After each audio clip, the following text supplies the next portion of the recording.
Hello, dear students. Welcome to the new session of class 11.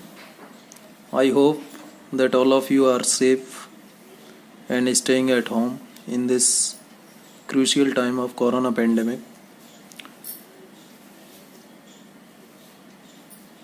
We shall start our online discussion on class 11 physics syllabus.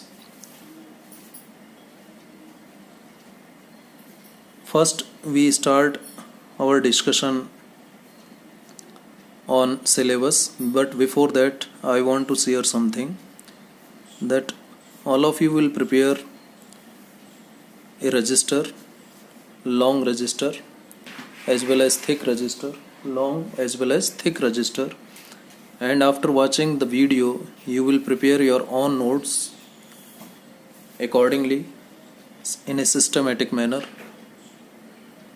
so that you can take more and more benefit from this class.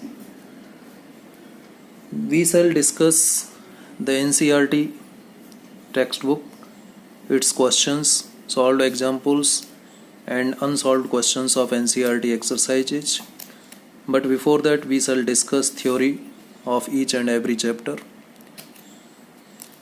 It is also possible that, keeping in view this corona pandemic, reduction in the syllabus by the government may be considered, but it is not confirmed. Whatever will happen, we leave it. We start our discussion keeping in view that we are having syllabus of 15 chapters. At present, as per CBSE curriculum, we have 15 chapters in class 11. These 15 chapters are divided into 10 units. How many units? 10 units.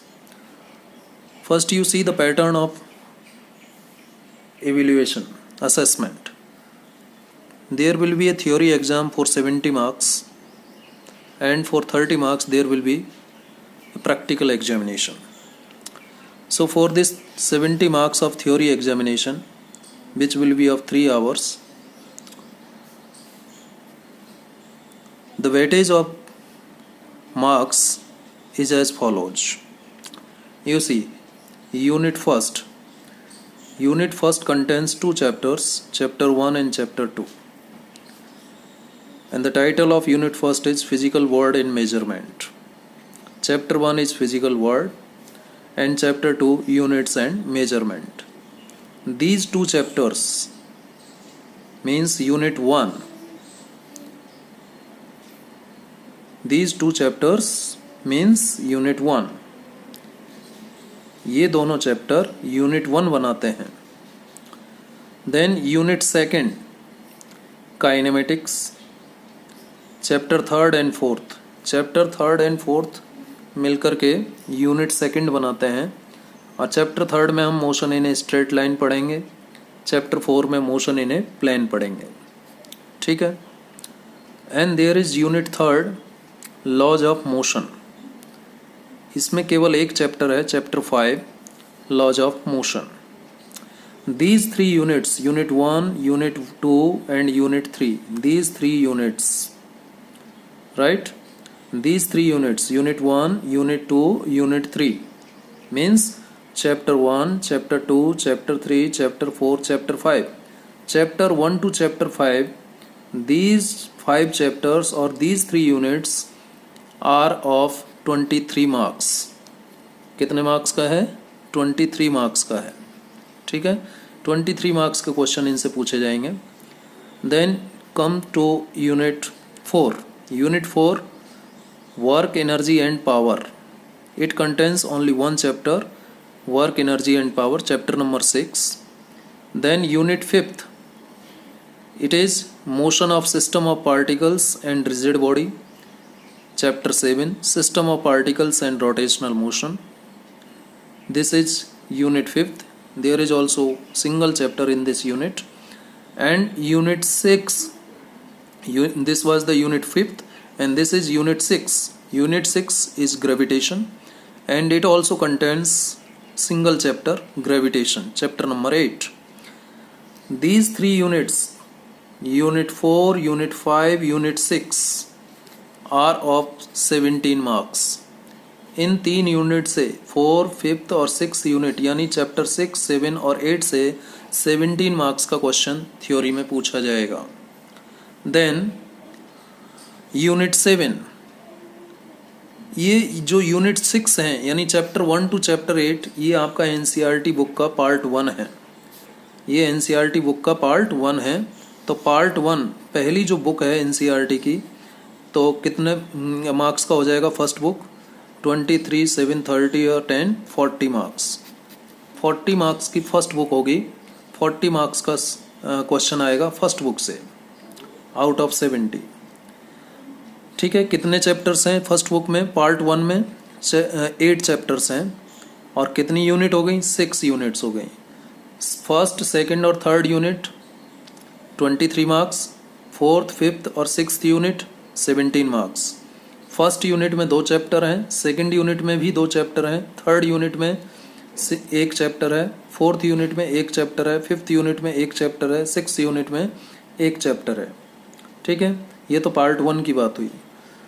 अब part 2 जो कि unit 7 से start होता है, इसमें 3 chapters हैं. Unit 7 का title है प्रॉपर्टीज ऑफ बल्क मैटर. और प्रॉपर्टीज ऑफ बल्क मैटर में हम 3 चैप्टर्स की स्टडी करेंगे. Mechanical properties of solid, mechanical properties of fluids chapter 10 and chapter 11 thermal properties of matter. Unit 8, its title is thermodynamics and there is single chapter in this unit number 8, thermodynamics. And unit 9, its title is behavior of perfect gases and kinetic theory of gases. Short में इसको KTG कहा जाता है, kinetic theory of gases. इसमें भी single chapter है, kinetic theory of gases, unit 9. तो ये जो यूनिट 7, यूनिट 8 और यूनिट 9, ये तीनों यूनिट मिलकर के 20 मार्क्स का वेटेज कवर करती हैं. 20 मार्क्स के क्वेश्चन इन 3 यूनिट से आएंगे. यूनिट 7, यूनिट 8, यूनिट 9 से 20 मार्क्स के क्वेश्चन आएंगे. ठीक है. और कितने चैप्टर्स हो गए? यूनिट 7 में 3, यूनिट 8 में 1 और यूनिट 9 में 1, यानी टोटल 5 चैप्टर्स हो गए इन 3 यूनिट में, 20 मार्क्स. और लास्ट का यूनिट है यूनिट 10 जो कि ऑसिलेशन एंड वेव्स के नाम से है. इसमें 2 चैप्टर हैं, चैप्टर 14 ऑसिलेशन, चैप्टर 15 वेव्स. और ये 10 मार्क्स के हैं. कितने हैं? 10 मार्क्स के हैं. तो जो पार्ट सेकंड है कितने मार्क्स का हो गया? टोटल 30 मार्क्स का हो गया. कितने का हो गया? 30 मार्क्स का हो गया. 20 + 10 30 मार्क्स. और पार्ट सेकंड जो है एनसीईआरटी का पार्ट सेकंड, उसमें कितने चैप्टर्स हो गए? 7, 1, 2, 3, 4, 5, 6, 7. Chapter 9 to chapter 15. और कितनी यूनिट हो गई इसमें? 1, 2, 3, 4 यूनिट्स हैं. ठीक है. तो 6 यूनिट तो पार्ट 1 में है और चैप्टर कितने हैं? 8. और पार्ट 2 में 4 यूनिट्स हैं, चैप्टर कितने हैं? 7. पार्ट 2 का वेटेज कितना है? 30 मार्क्स. पार्ट 1 का वेटेज कितना है? 40 मार्क्स. तो 40 + 30 ये मिलकर के बनता है 70 मार्क्स. कितना बनता है? 70 मार्क्स.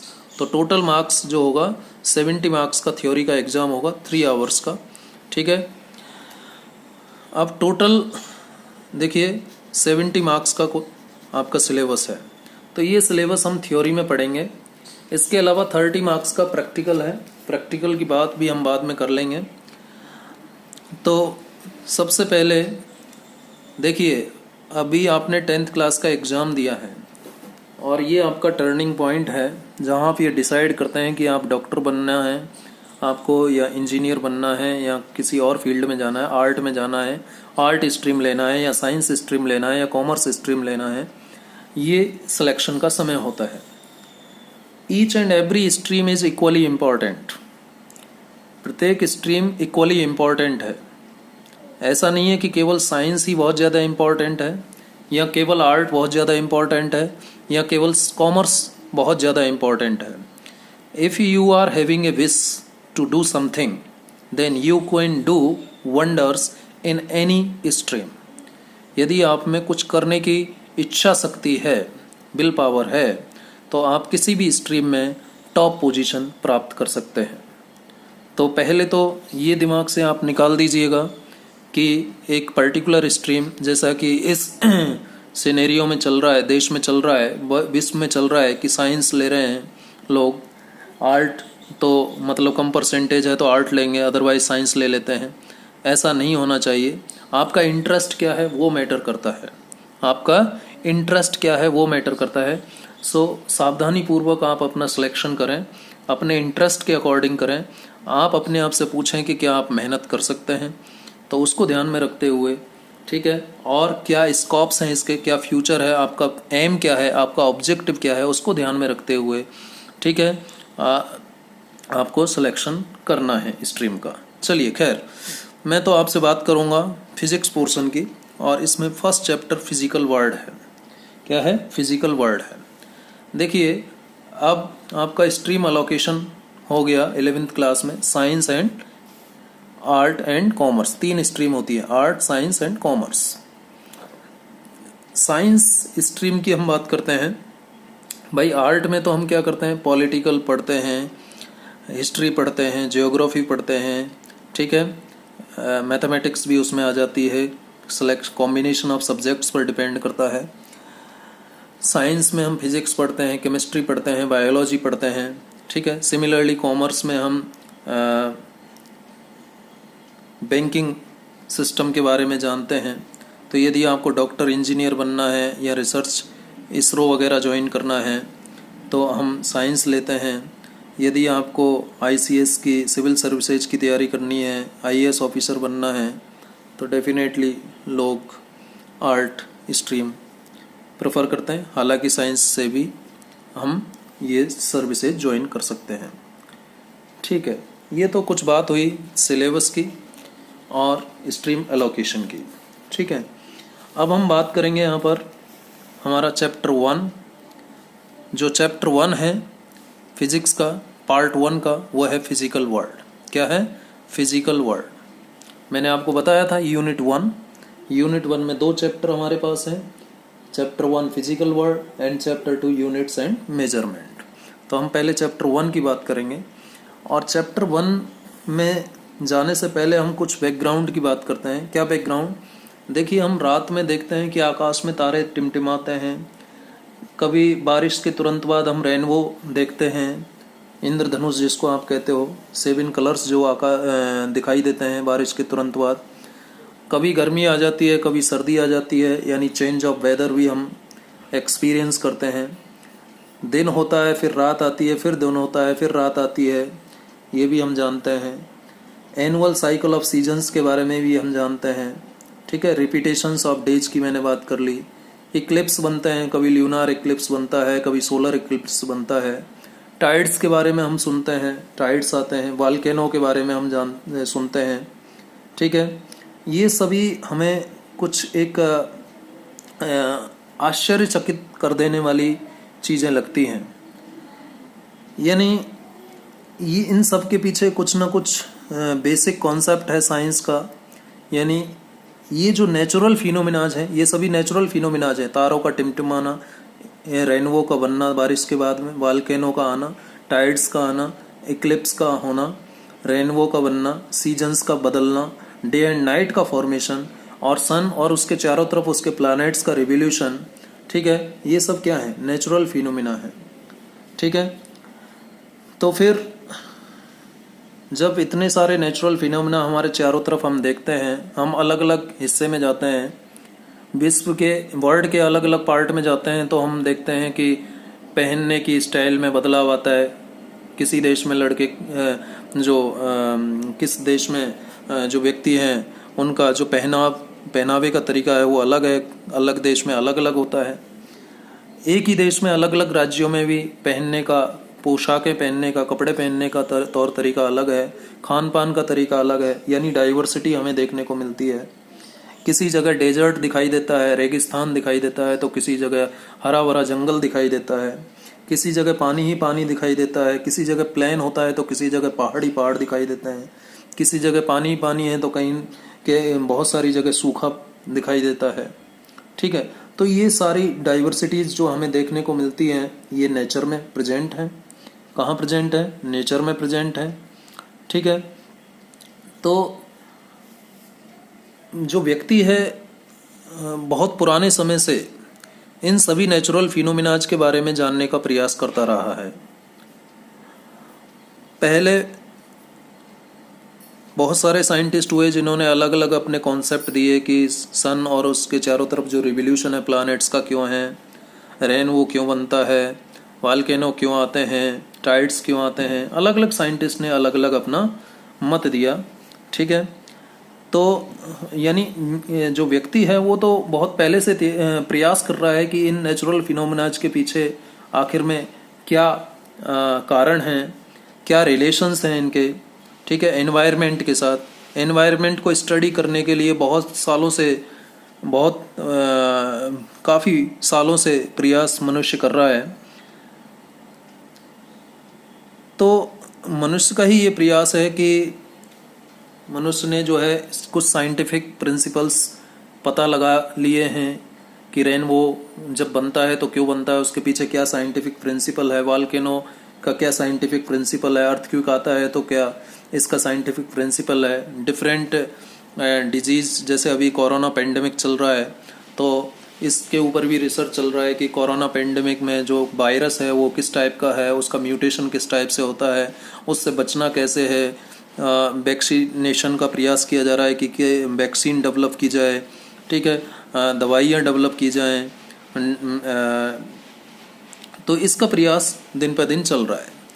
साइंस, अब देखिए पहले जो टेस्ट की क्षमता है वो भी हमारी कैपेसिटी बढ़ गई है। अलग अलग टाइप के इक्विपमेंट्स डेवलप किए हैं अलग अलग इंस्टीट्यूट्स ने कि कैसे हम इन कोरोना केसेज को आइडेंटिफाई करें, कैसे टेस्ट किया जाए। तो अलग अलग टेक्निक्स दिन पे दिन आ रही हैं और लोग कैसे दवाइयों को जो है बिना किसी मनुष्य की हेल्प के किसी मशीन के ज़रिए जो है मरीज़ तक पहुंचा रहे हैं। तो ये सब साइंस की देन है, टेक्नोलॉजी की देन है। ठीक है, तो फिर ये साइंस है क्या? क्वेश्चन आता है कि व्हाट इज़ साइंस? साइंस है क्या? आपने 10th क्लास में भी पढ़ा कि व्हाट इज़ साइंस। साइंस क्या है? Science is A Latin word. Science क्या है? It's a Latin word. Science एक लैटिन वर्ड है। ठीक है, लैटिन वर्ड कौन सा? साइंसिया, इससे डिराइव हुआ है। साइंसिया ये क्या है? एक लैटिन वर्ब है। ठीक है, लैटिन वर्ब है साइंसिया, इससे डिराइव हुआ है। और इसका मीनिंग क्या होता है? साइंसिया का मतलब होता है टू नो। ठीक है, टू नो मतलब जानना। क्या जानना? वाई क्यों हुआ, वेयर कहाँ हुआ, विच कैसा कौन सा, हुज किसने किया। ठीक है, व्हाट क्या हुआ। इन सब के आंसर जहाँ पर हमें मिलते हैं, हाउ कैसे हुआ। ठीक है, व्हेन कब हुआ। इन सभी क्वेश्चंस के क्यों और कैसे, इन सब के जवाब जिस ब्रांच में हमें मिलते हैं उसे हम साइंस कहते हैं। साइंस का मतलब है टू नो। साइंस का मतलब क्या होता है? टू नो जानना। साइंस का मतलब होता है टू नो यानी जानना। और ये लैटिन वर्ब साइंसिया से डिराइव किया गया है। लैटिन वर्ब साइंसिया, इससे ओरिजिनेट हुआ है कौन? साइंस। और साइंसिया का मतलब है to know. Sanskrit word science का क्या है? विजनान। ठीक है, और अरेबिक वर्ड क्या है साइंस का? इल्म। अरेबिक में क्या कहते हैं? इल्म। साइंस को यदि हम बात करें संस्कृत में, तो संस्कृत में साइंस का मतलब क्या होता है? संस्कृत में साइंस को विजनान ये कहते हैं। और अरबिया या अरेबिक लैंग्वेज में साइंस को हम क्या कहते हैं? इल्म कहते हैं। ठीक है, तो अलग अलग लैंग्वेजेस में साइंस को अलग अलग नाम से जाना जाता है। तो ये साइंस एक्चुअली है क्या? Science is a systematic, science is a systematic और organised study of natural phenomena in detail so that it can be predicted, controlled and modified. Science क्या है? एक सिस्टमेटिक अप्रोच है, डिसिप्लिन्ड अप्रोच है, systematic attempt है to understand the natural phenomena. ठीक है, तो साइंस की यदि मैं डेफिनेशन लिखूं, साइंस की डेफिनेशन क्या लिखी जाएगी? साइंस की जो डेफिनेशन लिखी जाएगी दिखाई दे रहा होगा आपको. साइंस की जो डेफिनेशन होगी वो क्या है? इट इज ए सिस्टमैटिक और ऑर्गेनाइज्ड सिस्टमैटिक और ऑर्गेनाइज्ड अटेम्प्ट प्रयास टू अंडरस्टैंड और study to understand natural phenomena.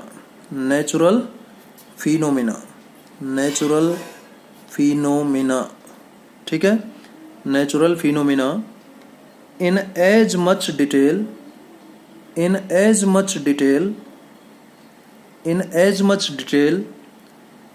and depth as possible.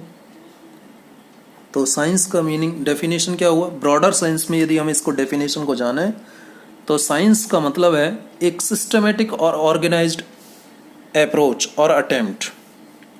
Science is a systematic और organised attempt.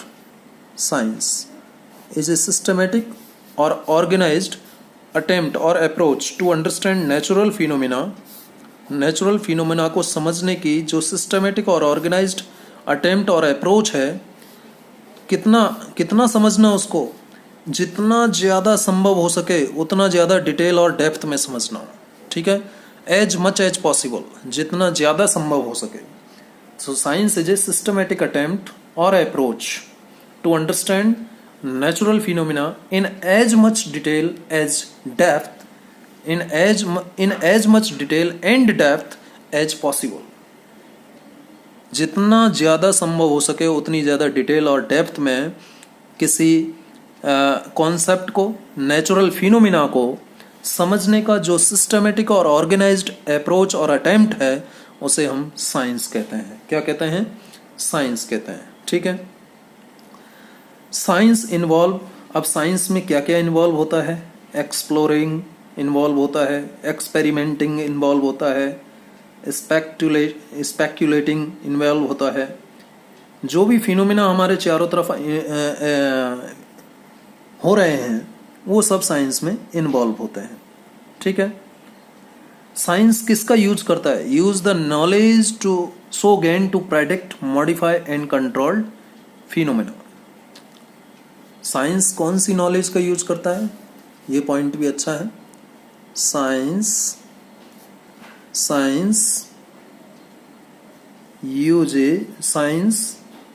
use the knowledge या uses the knowledge. Science uses the knowledge so gained, प्राप्त की गई हो, to, किसके लिए प्राप्त की गई हो? प्रेडिक्ट, भविष्यवाणी जिसको हम कहते हैं. टू प्रेडिक्ट, मॉडिफाई, ठीक है, बदलना, सुधारना, एंड कंट्रोल, ठीक है, फिनोमिना, ठीक है. Science uses the knowledge so gain to predict, modify and control phenomena. और क्या पॉइंट हो सकता है साइंस के बारे में? Science is exploring, experimenting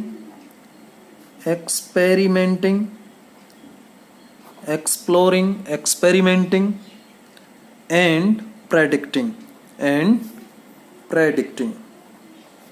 and predicting from what we see around us, from what we see around us। समझते हैं। एक तो मैंने आपको डेफिनेशन बताई साइंस की, इट इज ए सिस्टमेटिक और organised attempt, science is a systematic और organised attempt to understand natural phenomena in as much detail and depth as possible. Science एक सिस्टमेटिक और ऑर्गेनाइज्ड अटेम्प्ट और अप्रोच है किसी natural phenomena को ज़्यादा से ज़्यादा गहराई में और डिटेल में समझने की। साइंस किसका यूज करती है, कौन सी नॉलेज का यूज करती है, जो कि हमें प्राप्त होती है किसके लिए, प्रेडिक्ट करने के लिए, मॉडिफाई करने के लिए एंड कंट्रोल फिनोमिना के लिए। ठीक है। साइंस क्या है, science is exploring, experimenting, explore करना।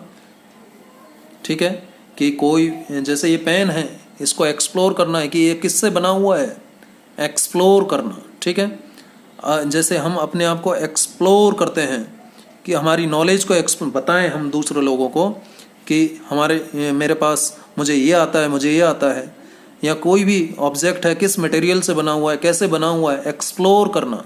साइंस इज एक्सप्लोरिंग, एक्सप्लेन करना। एक्सपेरिमेंटेशन भी होता है साइंस में एक्सपेरिमेंटिंग होता है, एक्सपेरिमेंटेशन जिसको हम कह सकते हैं। Exploring, experimenting and predicting from what we see around us. जो भी हम अपने चारों तरफ देखते हैं उससे एक्सप्लोर करना, उसका एक्सपेरिमेंट करके देखना और प्रेडिक्ट करना, इसी को ही हम क्या कहते हैं, साइंस कहते हैं। जो भी हम चारों तरफ देख रहे हैं कि दिन रात क्यों बन रहे हैं, क्यों रेगुलर इंटरवल पर कभी दिन और रात होता है, क्यों एनुअल साइकिल में सीजन्स में चेंजेज आते हैं। ठीक है, एनुअल साइकिल्स ऑफ सीजन कैसे होता है, यानी कभी सर्दी, कभी गर्मी, कभी बारिश, क्यों इक्लिप्स बनते हैं, सोलर इक्लिप्स बनता है, क्यों ल्यूनार इक्लिप्स बनता है, टाइड्स क्यों आते हैं, वॉल्केनो क्यों आते हैं। ये जितने भी हम चारों तरफ, अपने चारों तरफ जो भी नेचुरल फिनोमिना हम देखते हैं, उन नेचुरल फिनोमिनाज को एक्सप्लोर करना, एक्सपेरिमेंटेशन करना, प्रेडिक्ट करना ही क्या कहलाता है, साइंस कहलाता है। आई थिंक आपको साइंस का मीनिंग समझ में आ गया होगा। ठीक है, एक ये तो अभी मैंने बात की कि साइंस क्या है, साइंस क्या है। ठीक है, यानी हम शॉर्ट में कह सकते हैं कि साइंस जो है क्यूरियोसिटी है, जिज्ञासा है, किसकी, to learn about the world, संसार के बारे में जानने की। ठीक है, सीक्रेट्स ऑफ नेचर को उजागर करने की। ठीक है, डिस्कवरी ऑफ साइंस जिसको हम कह सकते हैं। साइंस क्या है, क्यूरियोसिटी, टू नो, क्यूरियोसिटी है, जिज्ञासा है जानने की कि भाई वॉल्केनो आया तो ये क्यों आया, इसके पीछे आखिर में क्या साइंटिफिक प्रिंसिपल इन्वॉल्व है, क्या साइंस इसके पीछे है।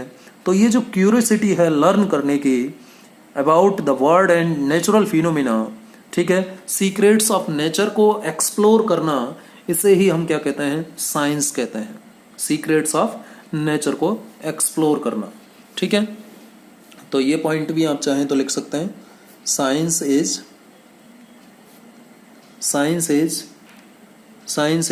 The curiosity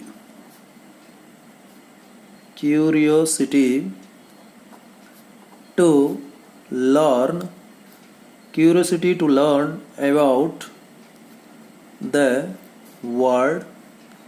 about the world, unraveling the secrets of nature,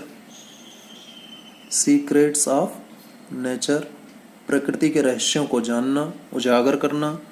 ठीक है, ये क्या कहलाता है, साइंस कहलाता है। ठीक है, तो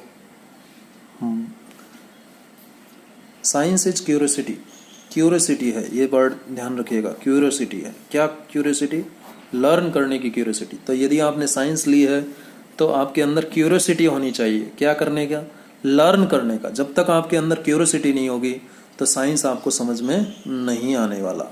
science why, when, where, how, what, यानी जो भी WH क्वेश्चंस हैं उनके आंसर जानने का प्रयास है क्या, साइंस। और साइंस हमें क्या सिखाता है, डिसिप्लिन सिखाता है, So if you are going to choose science stream, then आपको क्या सीख जाना चाहिए? फर्स्ट, जो आपसे उम्मीद की जाती है कि आप डिसिप्लिन्ड होंगे, क्योंकि साइंस इज ए सिस्टमेटिक और ऑर्गेनाइज्ड अटेम्प्ट और अप्रोच। एक सिस्टमेटिक तरीके से, ऑर्गेनाइज्ड तरीके से किसी नेचुरल फिनोमिना को समझने, ज़्यादा से ज़्यादा गहराई तक समझ विकसित करना, इसी को साइंस कहता है। तो आपको भी क्या होना चाहिए? हमें हमारी ज़िंदगी में, यदि हमने साइंस पढ़ी है या पढ़ रहे हैं या पढ़ने जा रहे हैं, तो डिसिप्लिन्ड होना चाहिए, सिस्टमेटिक होना चाहिए, और हमारे अंदर क्यूरियोसिटी होनी चाहिए लर्न करने की, ठीक है, सीक्रेट्स ऑफ नेचर को जानने की, एक्सपेरिमेंटेशन की क्यूरियोसिटी होनी चाहिए, एक्सप्लोरेशन की क्यूरियोसिटी होनी चाहिए, प्रेडिक्शन की क्यूरियोसिटी होनी चाहिए, ठीक है। जो भी हम अपने हमारे चारों तरफ देखते हैं उसके बारे में जानने की क्यूरियोसिटी होनी ही चाहिए, यही साइंस है, ठीक है। इसे ही हम क्या कहते हैं? साइंस कहते हैं। चलिए नेक्स्ट पॉइंट पर बढ़ते हैं। अब हम जानना चाहेंगे कि साइंटिफिक मेथड क्या होता है।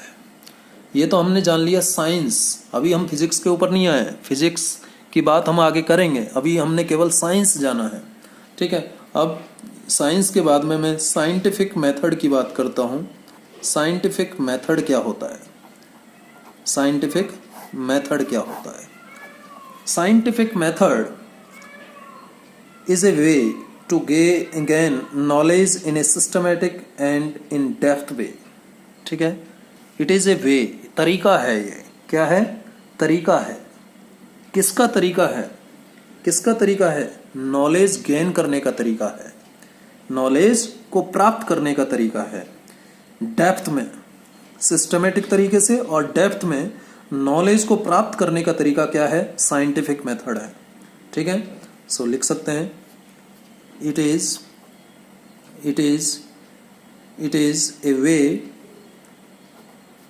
to gain knowledge, it is a way to gain knowledge, gain मतलब प्राप्त करना, it is a way to gain knowledge, to gain knowledge, कैसे नॉलेज प्राप्त करना? ये तरीका है, क्या है? वे है, तरीका है, टू गेन नॉलेज, नॉलेज प्राप्त करने का, इन ए सिस्टमेटिक एंड क्या कह सकते हैं? And in detail, systematic and in detail, और कह सकते हैं इन डेप्थ, ठीक है, गहराई से समझ विकसित करने का, ठीक है, ये तरीका है। So scientific method is nothing but it is a way, तरीका है ये। साइंटिफिक मेथड क्या है? तरीका है। It is a way to gain knowledge, किसे प्राप्त करने का? नॉलेज प्राप्त करने का। कैसे, किस तरीके से प्राप्त करना है? सिस्टमेटिक तरीके से। कैसी नॉलेज? डिटेल नॉलेज प्राप्त करनी है, डेप्थ नॉलेज प्राप्त करनी है। तो डिटेल्ड और डेप्थ नॉलेज को सिस्टमेटिक अटेम्प्ट या अप्रोच से प्राप्त करने का जो तरीका है, तरीका, वे है, उस वे को क्या कहते हैं? साइंटिफिक मेथड कहते हैं, ठीक है। उस वे को हम क्या कहते हैं? साइंटिफिक मेथड कहते हैं, साइंटिफिक मेथड कहते हैं। इट इन्वॉल्व्स दिस मेथड, इस मेथड में कई स्टेप्स इन्वॉल्व होते हैं। This method involves various steps as follows. इसमें डिफरेंट स्टेप्स होती हैं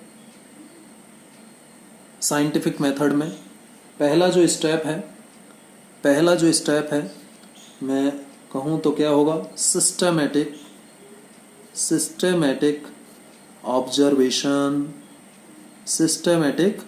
ऑब्जर्वेशन, ये पहला तरीका है, पहला स्टेप है, ठीक है। सिस्टमेटिक ऑब्जर्व करना है। यदि आप साइंटिफिक मेथड फॉलो करना चाहते हैं किसी नॉलेज को डेप्थ में प्राप्त करने के लिए, सिस्टमेटिक या ऑर्गेनाइज्ड वे से, तो उस साइंटिफिक मेथड के लिए हमें कुछ स्टेप्स फॉलो करने पड़ेंगे, और साइंटिफिक मेथड में जो डिफरेंट स्टेप्स होते हैं उसमें पहला स्टेप है सिस्टमेटिक ऑब्जर्वेशन, यानी आपको उस फिनोमिना को, उस नेचुरल फिनोमिना को क्या करना पड़ेगा, सिस्टमेटिक यानी ऑर्गेनाइज्ड तरीके से ऑब्जर्व करना पड़ेगा, देखना पड़ेगा, उसका स्टडी करनी पड़ेगी। सिस्टमेटिक ऑब्जर्वेशन हमें देखना पड़ेगा, यानी यदि हम ऑर्गेनाइज्ड, एक तो देखिए इस पेन को मैं देखना चाहता हूँ कि ये पेन किस कंपनी का है, किस कलर का है, कितना इसका लेंथ है, कितना इसका थिकनेस है, तो इससे इन सभी क्वेश्चंस का आंसर जानने के लिए मुझे इस पेन को ध्यान से देखना पड़ेगा, ध्यान से देखना पड़ेगा, सिस्टमेटिक तरीके से देखना पड़ेगा, है या नहीं। So systematic observation is first step of scientific method. ठीक है, सिस्टमेटिकली हमें ऑब्जर्व करना चाहिए। देन हमें कंट्रोल्ड एक्सपेरिमेंट करने चाहिए, controlled experiments, controlled experiments. Controlled experiments का मतलब है भाई, जैसे आपने पढ़ा होगा न्यूक्लियर रिएक्टर के बारे में, क्लास 10 में आपने पढ़ा, चेन रिएक्शन में का यूज जिसमें करते हैं हम। न्यूक्लियर रिएक्टर जिसमें हम न्यूक्लियर फ्यूल की हेल्प से जो है इलेक्ट्रिसिटी प्रोड्यूस करते हैं, तो उस चेन रिएक्शन को जब तक हम कंट्रोल्ड रखते हैं तभी तक तो उसका यूज कंस्ट्रक्टिव है। यदि चेन रिएक्शन अनकंट्रोल्ड हो जाएगा तो उसका तो कंस्ट्रक्टिव यूज एंश्योर होगा ही नहीं, वो तो डिस्ट्रक्टिव पर्पज के लिए चेन रिएक्शन हो जाएगा। तो हमें कंट्रोल्ड एक्सपेरिमेंट्स करने होते हैं जिससे कि नेचर को कम से कम क्षति पहुंचे, नेचर को कम से कम नुकसान हो। कंट्रोल्ड एक्सपेरिमेंट करने चाहिए हमें। ठीक है, सो दूसरा स्टेप है कंट्रोल्ड एक्सपेरिमेंट। तीसरा जो स्टेप है वो है qualitative and quantitative reasoning. Qualitative and quantitative reasoning, यानी हमें जो भी हम फिनोमेना, पहले हमने सिस्टमेटिक ऑब्जर्व कर लिया, फिर हमने उसके ऊपर एक्सपेरिमेंट कर लिया, कैसा, कंट्रोल्ड एक्सपेरिमेंट कर लिया। अब हम देखेंगे हमने किस क्वालिटी का एक्सपेरिमेंट किया है, जो हमें ऑब्जर्वेशंस मिले हैं वो उनकी क्वालिटी क्या है और कितनी मात्रा में मिले हैं, यानी उसका क्वालिटी और क्वांटिटी दोनों मैटर करता है, क्वालिटी एंड क्वांटिटी दोनों मैटर करता है। तो क्वालिटी हमें देखनी होगी कि जो कंट्रोल्ड एक्सपेरिमेंट हमने परफॉर्म किया है उसकी क्वालिटी कैसी है, उसके जो ऑब्जर्वेशंस, जो इन्फ्रेंसेज जिनको हम कंक्लूजन्स कहते हैं, वो कंक्लूजन्स और इन्फ्रेंसेज जो निकले हैं, निष्कर्ष जिनको हम हिंदी में कह सकते हैं, वो कंक्लूजन और इन्फ्रेंसेज किस क्वालिटी के हैं और कितनी क्वांटिटी में हमें मिले हैं, वो हमें चेक करना पड़ेगा। ये तीसरा स्टेप है। फोर्थ स्टेप जो है साइंटिफिक मेथड का, साइंटिफिक मेथड में फोर्थ स्टेप आता है mathematical modelling. Mathematical modelling, mathematical modelling. Mathematical modelling is fourth step of this scientific method. What is there in this mathematical modeling? Mathematical modelling में क्या होता है? यदि हम बात करें मैथमेटिकल मॉडलिंग में, तो हमें अकाउंट रखना पड़ता है किसका, कि जो बिहेवियर हमने ऑब्जर्व किया है, सिस्टमेटिक तरीके से जो ऑब्जर्वेशंस लिए हैं, उनका हमें अकाउंट रखना पड़ता है कि क्या क्या ऑब्जर्वेशंस आए थे, क्या क्या ऑब्जर्वेशंस आए थे। ठीक है, mathematical models to account for the observed behaviour, यानी जो हमने सिस्टमेटिक ऑब्जर्वेशंस लिए थे, जो कंट्रोल्ड एक्सपेरिमेंट किए थे, जो क्वालिटी हमें मिली, जो क्वांटिटी हमें मिली, उसका क्या हमने अकाउंट रखा है क्या, उसे हम कहते हैं मैथमेटिकल मॉडलिंग। तो ये फोर्थ स्टेप है। ठीक है, नेक्स्ट स्टेप है प्रेडिक्शन एंड वेरिफिकेशन। प्रेडिक्शन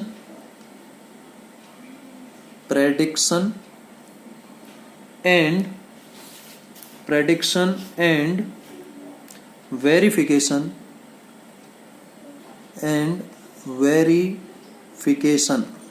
सत्यापन, जिसको हिंदी में कह सकते हैं, वेरीफाई करना किसी चीज को।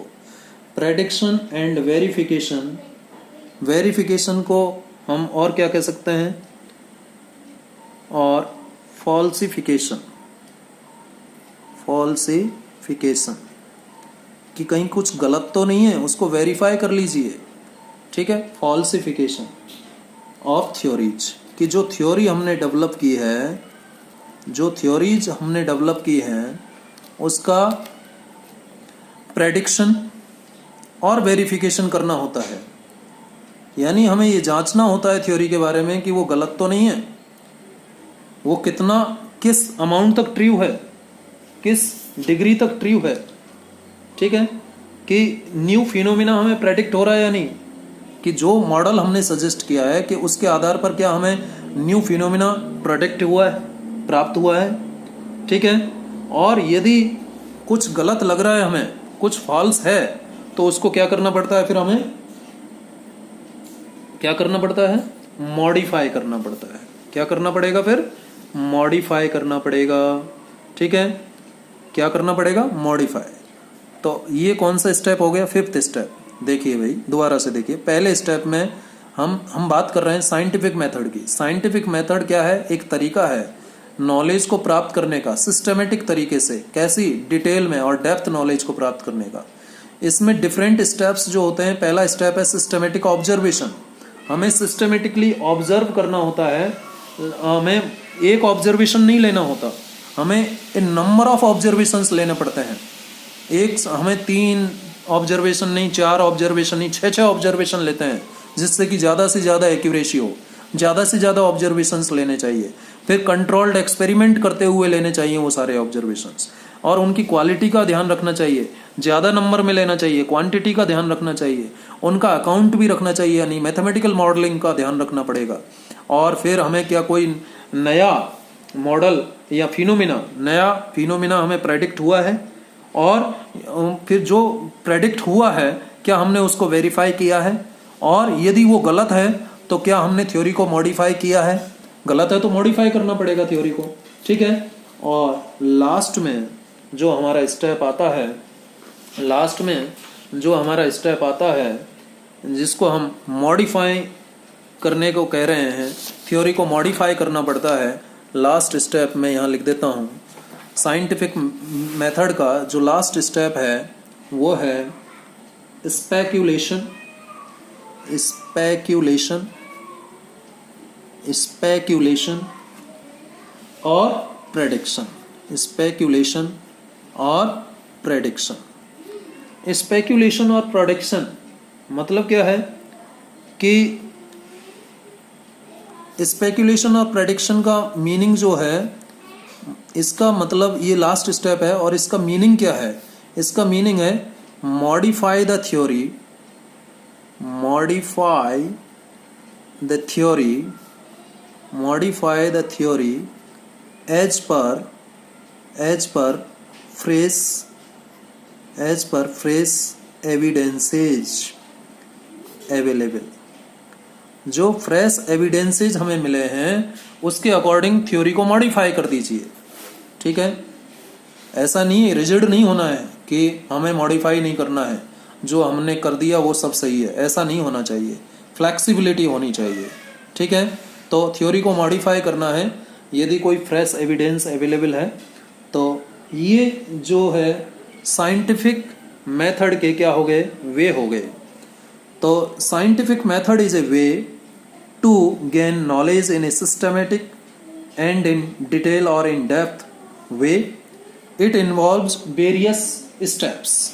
कितनी स्टेप्स हो गई, पहला सिस्टमेटिक ऑब्जर्वेशन, दूसरा कंट्रोल्ड एक्सपेरिमेंट्स, तीसरा क्वालिटेटिव एंड क्वांटिटेटिव रीजनिंग, चौथा मैथमेटिकल मॉडलिंग, पांचवा प्रेडिक्शन एंड वेरिफिकेशन और फॉल्सिफिकेशन ऑफ थ्योरीज, एंड छठा स्पेक्यूलेशन और प्रेडिक्शन। ये 6 स्टेप इन्वॉल्व होते हैं किसमें, साइंटिफिक मेथड में, ठीक है। ये स्टेप्स की बात हो गई बेटा। आगे साइंस के पास कोई अपनी कोई फाइनल थ्योरी नहीं है। ऐसा नहीं कह सकते कि साइंस ने ये फाइनल थ्योरी दे दी है। साइंस की जो थ्योरीज हैं बेटा वो कंटिन्यूसली चेंज होती रहती हैं, कंटिन्यूसली चेंज होती रहती हैं। जो भी एविडेंसेज मिलते हैं, फ्रेश एविडेंसेज मिलते हैं, ठीक है, या ऑब्जर्वेशंस में जो हमने मॉडिफिकेशन किया है, ठीक है, या टूल्स में जो मॉडिफिकेशन किया है, ठीक है, या जो नॉलेज हमें नई नॉलेज सीखने को मिली है उसके आधार पर हम थ्योरीज को क्या कर देते हैं, मॉडिफाई करते रहते हैं। So science does not have any final theory. Science के पास कोई फाइनल थ्योरी नहीं है, ठीक है, साइंस के पास कोई फाइनल थ्योरी नहीं है। जैसे निकोलस कोपरनिकस, नाम सुना है आपने, निकोलस कोपरनिकस। निकोलस कोपरनिकस जो प्लैनेटरी मोशन के ऊपर उन्होंने थ्योरी दी थी, ठीक है, प्लैनेटरी मोशन के ऊपर थ्योरी दी थी निकोलस कोपरनिकस ने, उसको मॉडिफाई किया गया था। Johannes Kepler used Tycho Brahe's research on planetary motion. Kepler ने मॉडिफाई किया था कोपरनिकस थ्योरी को। कोपरनिकस ने जो प्लैनेटरी मोशन का थ्योरी दिया था उसको जॉन्स केपलर ने मॉडिफाई किया on the basis of Tycho Brahe research, ठीक है, किसके रिसर्च के आधार पर, टाइको ब्रेहे रिसर्च के आधार पर। और टाइको ब्रेहे का रिसर्च किसके ऊपर था, प्लैनेटरी मोशन, कि जो प्लैनेट्स मूव करते हैं सन के चारों तरफ उनके ऊपर निकोलस कोपरनिकस ने अपना थ्योरी दिया था, ठीक है। तो निकोलस कोपरनिकस ने जो थ्योरी दिया था प्लैनेटरी मोशन के ऊपर वो चेंज किया गया था, किसके द्वारा चेंज किया गया था, केपलर के द्वारा चेंज किया गया था। और उन्होंने आधार किसको माना, किसके आधार पर, टाइको ब्रेहे रिसर्च के आधार पर। तो जैसे जैसे रिसर्च अवेलेबल होती है वैसे वैसे साइंस की थ्योरीज बदलती रहती हैं। सो हम पॉइंट लिख सकते हैं, नोट कर सकते हैं पॉइंट, ठीक है। क्या पॉइंट नोट कर सकते हैं, science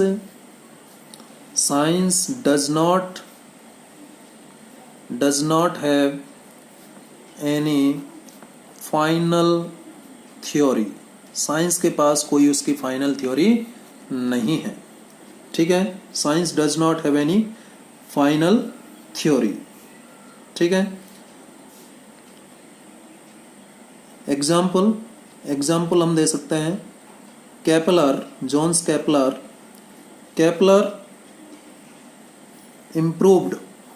improved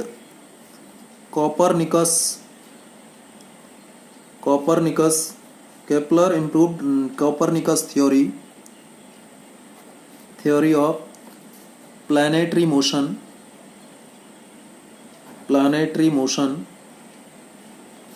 on the basis of research done by टाइको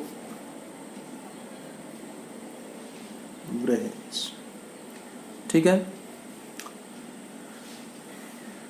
clear है। तो साइंस के पास, साइंस की जो थ्योरी है वो कोई फाइनल थ्योरी नहीं होती।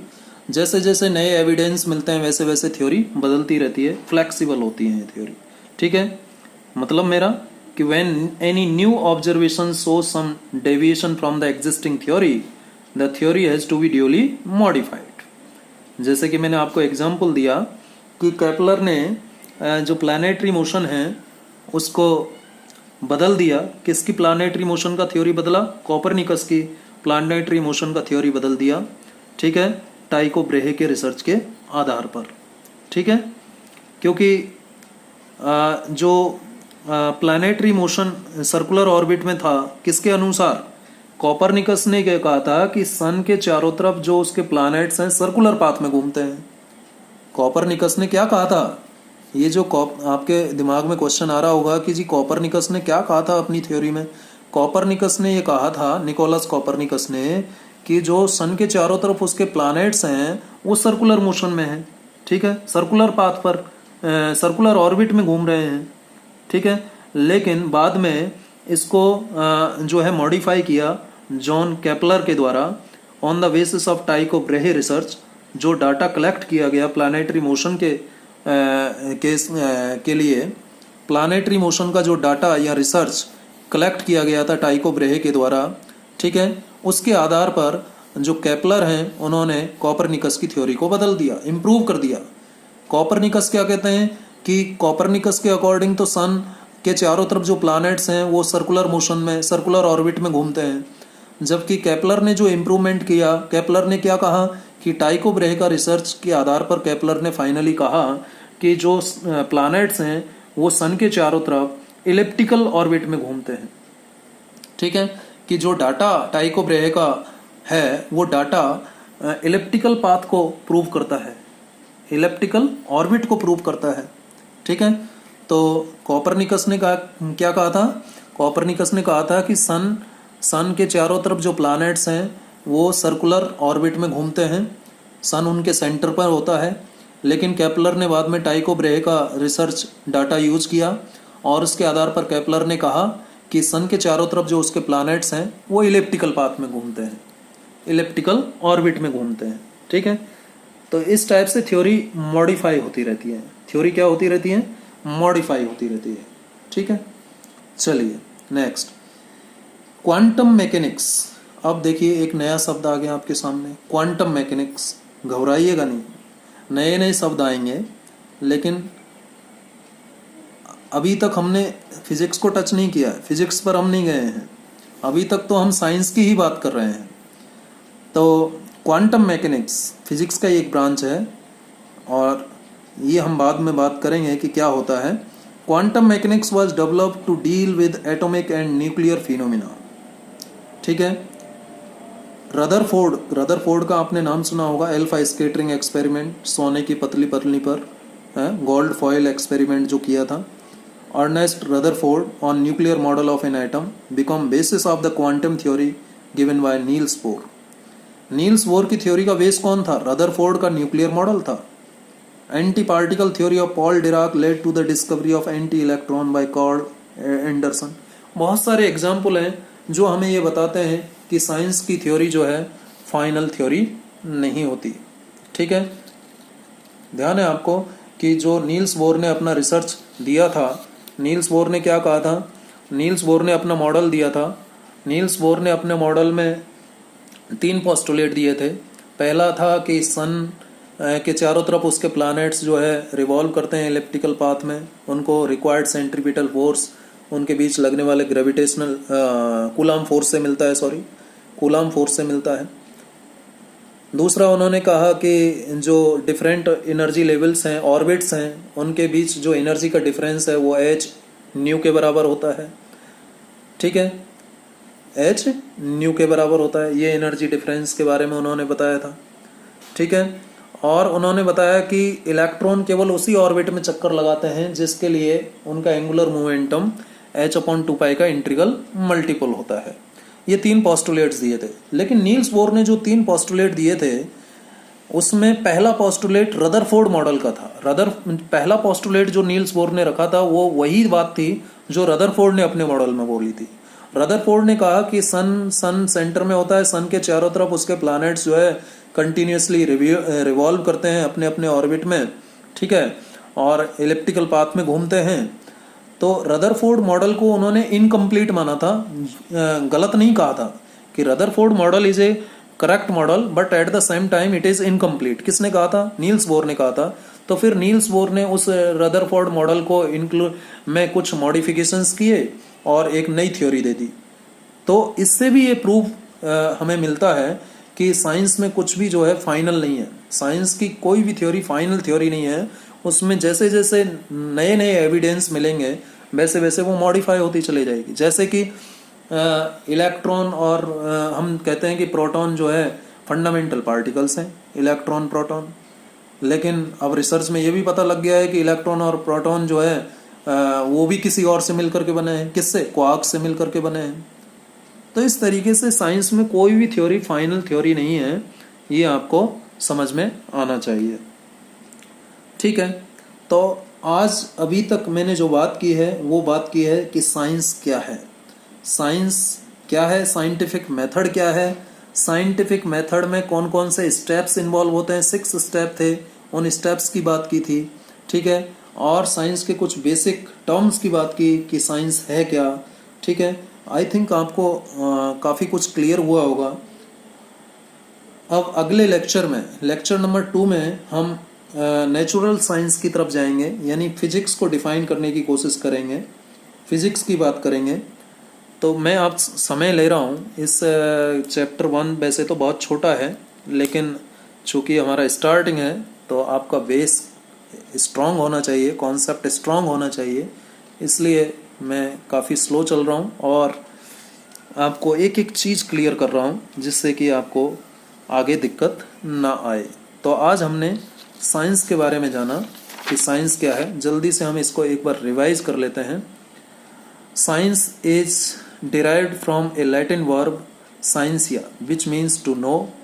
To know, क्या know, क्या जानना, why, क्यों, where, कहाँ, which, कौन सा, how, कैसे, whose, कौन, किसका, what, क्या, इन सब का आंसर जिस ब्रांच में मिलता है उसे साइंस कहते हैं।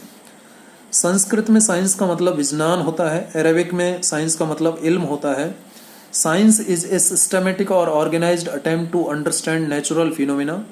Science is a systematic or organized attempt to understand natural phenomena in as much detail and depth as possible.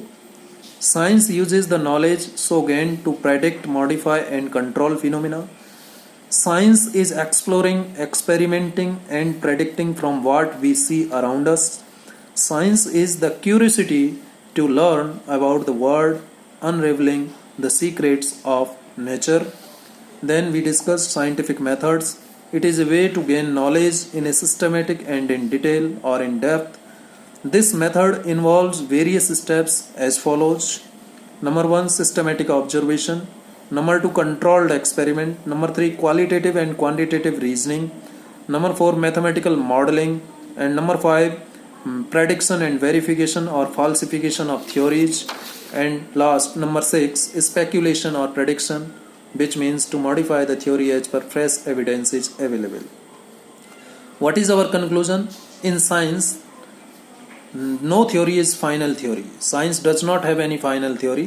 For example, Kepler improved Copernicus theory of planetary motion on the basis of research done by Tycho Brahe. Copernicus ने कहा कि सन centre में रह करके सन के चारों तरफ जो उसके प्लैनेट्स हैं वो सर्कुलर ऑर्बिट में घूमते हैं। जब केपलर ने टाइको ब्रेहे का रिसर्च डाटा यूज किया तो उन्होंने पाया कि जो सन के चारों तरफ उसके प्लैनेट्स घूमते हैं ऑर्बिट में, उन ऑर्बिट का शेप इलेप्टिकल होता है। उस पाथ कैसा होता है? इलेप्टिकल होता है, ना कि सर्कुलर। सर्कुलर के स्थान पर कैसा होता है? ज़्यादा फिट किस में बैठता है डाटा? इलेप्टिकल में। वैसे ही मैंने आपको बताया कि नील्स बोर ने रदरफोर्ड मॉडल का यूज करके एक नया मॉडल दिया था, ठीक है। तो रदरफोर्ड मॉडल का यूज करके नील्स बोर ने अपना नया थ्योरी दिया। जैसे मैंने आपको और भी बताया कि जो इलेक्ट्रॉन है, प्रोटॉन है, उनको पहले फंडामेंटल माना जाता था पार्टिकल्स, लेकिन अब वो भी किसी और से मिलकर के बने हैं। रिसर्च ऐसा कह रहा है।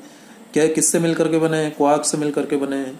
तो जैसे जैसे day by day science progress कर रहा है और नई नई रिसर्च आगे आ रही है, तो साइंस में कोई भी थ्योरी फाइनल थ्योरी नहीं है।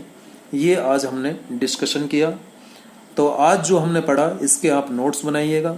अलग से एक लॉन्ग रजिस्टर, थिक रजिस्टर आपको बनाना है, उसमें आपको अपने नोट्स प्रिपेयर करने हैं। और कोई कन्फ्यूजन यहाँ तक है तो आप पूछिएगा। Thank you very much.